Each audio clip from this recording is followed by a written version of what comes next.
You made a comment saying that the FBI, they'll use sex workers to get information from the Black Panthers. Can you go more into detail about that and why they chose that method? Yes, indeed. When you go through the history of Black radical organizations, as you know, Dr. King had some female friends. I believe some of those women were sent to Dr. King. We know within the Panther organization, there was women sent to them to pillow talk them.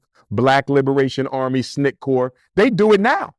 They even do it now. Remember Mayor Marion Barry of Washington, D.C.? He got busted in a hotel room with the crack. Same thing. They are still out here using women to bring down black men. And that's why I would argue that if you are going to be an activist for your people, if you are going to be an advocate for your people, you got to have sexual discipline.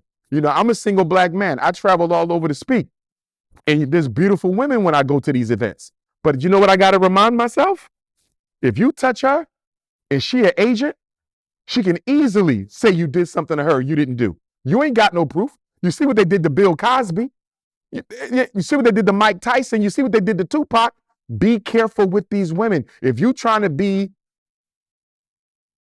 a helper to your people, you got to control yourself, man, because they are sending these women out here. I read an article a couple years ago that the FBI has tripled the amount of human resources it has in the black community. That means spies.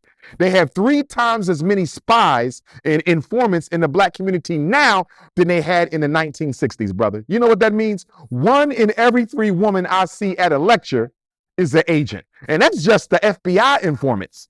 That's not even women who are working for my haters. You understand? That's not even the ones who working with your haters. These are women who are working for the establishment.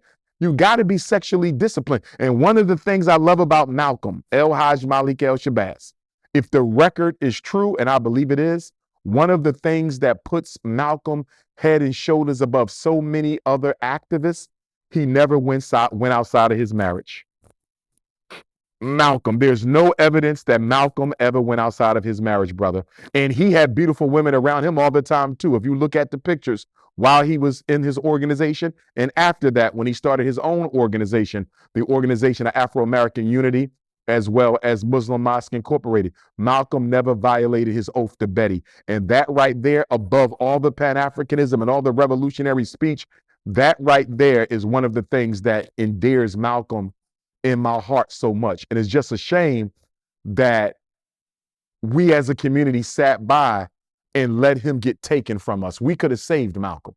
We could have had some serious conversations with people who was vested in his demise. We could have put better security around Malcolm. I really believe that the black community stood by and watched Malcolm get assassinated. The Malcolm X story is one of the saddest stories in the history of black leadership.